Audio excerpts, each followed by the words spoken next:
Hello everybody, welcome back to 10 Minute Reviews. Jason here bringing you today's video. As always guys, please hit those like and subscribe buttons. We've got a ton of content that we come out with. We're trying to review as many books as possible. Also, don't forget to check the links down below for links to today's book, any other applicable links such as our Discord channel, and anything else we can think of. Please check it out through the links. One of our fans asked us to set ourselves up with the Amazon affiliates so we could use the traffic through those links.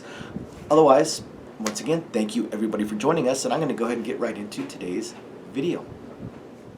So for today, I want to talk about a series that I've talked about in the past, an author I've talked about in the past. I want to talk about Aury, A-U-R-Y, and his book, Villain for Hire, or Villain for Hire 3.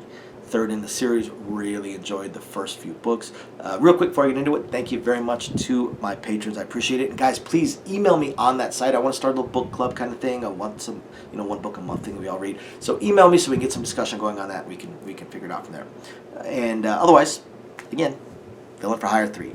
So we once again have Magneron, our very interesting villain, and his powers, I've always thought that those kind of powers, some kind of magnetic or metal control type of powers, would be extremely powerful. And obviously from the comic books you got like Magneto and stuff like that, that obviously it is very, very, very powerful. But there's some things that could be done with that kind of power that I've never really seen in comic books. It is actually used within this series. For instance, his armor. He basically can make himself look like a power armored, Iron Man type, just by the sheer fact that he's controlling the metal itself.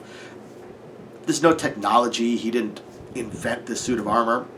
He just makes it out of metal that he can control. He can control the metal itself, which would of course increase. He could appear to have things like increased strength, flight, stuff like that. So at some point in the series, I believe it was in book 2, it was actually really freaking cool too, or maybe it was book 1, where he actually used the metal and his magnetic control to actually create a railgun, which was really, really cool. But if you think about it, yeah, the electromagnetic force, there's a reason that it's now the electromagnetic force, when back in the day it was the electrical force and the magnetic force, before we realized that they are one and the same. So someone that controls magnetism, theoretically, could also control electricity, or if they use their magnetism the right way, could create electricity. So it's pretty interesting. Theoretically, he could actually create batteries.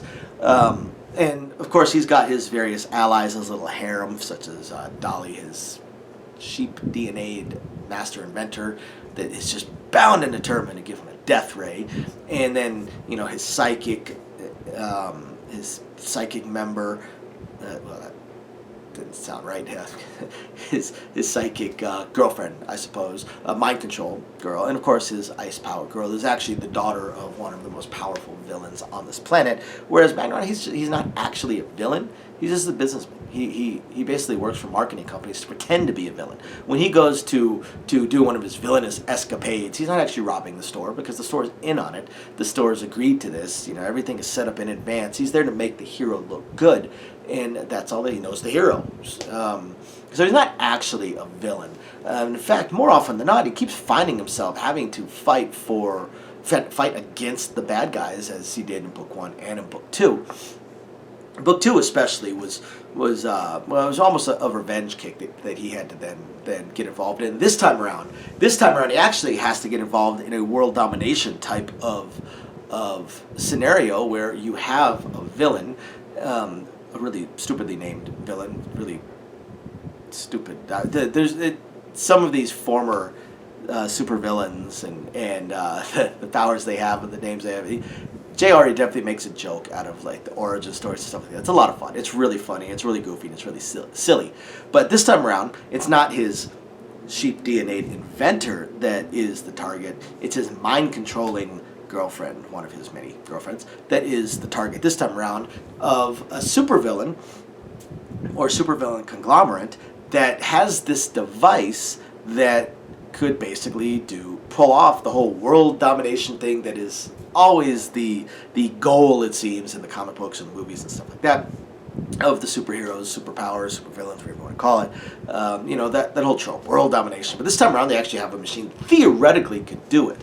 Theoretically, it could do it. They just have one problem. There's one issue. There's one little tiny thing they're missing. They need someone with a sufficiently powerful mind control ability. And guess who happens to be one of the girls that Magneron is banging? An extraordinarily powerful mind control villain. Although, again, just like Magneron, she's not actually a villain. She has zero interest in being a hero, but she's not actually a villain. She wants to go be a professional villain, basically a paycheck villain like he is, working for marketing companies, working for the superheroes, stuff like that.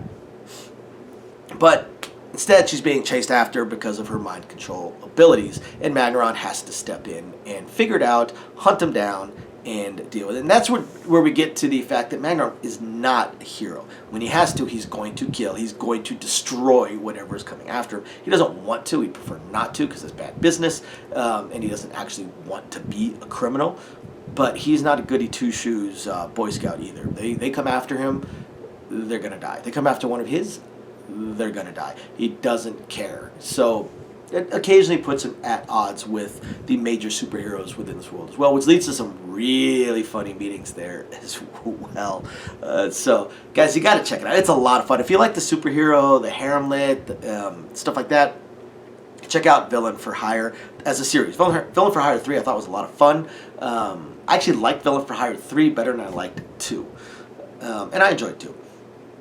So, Aury's Villain for Hire 3. Go check it out, guys. It's a lot of fun. Thank you, everybody, for watching. We'll catch you next time. Bye now.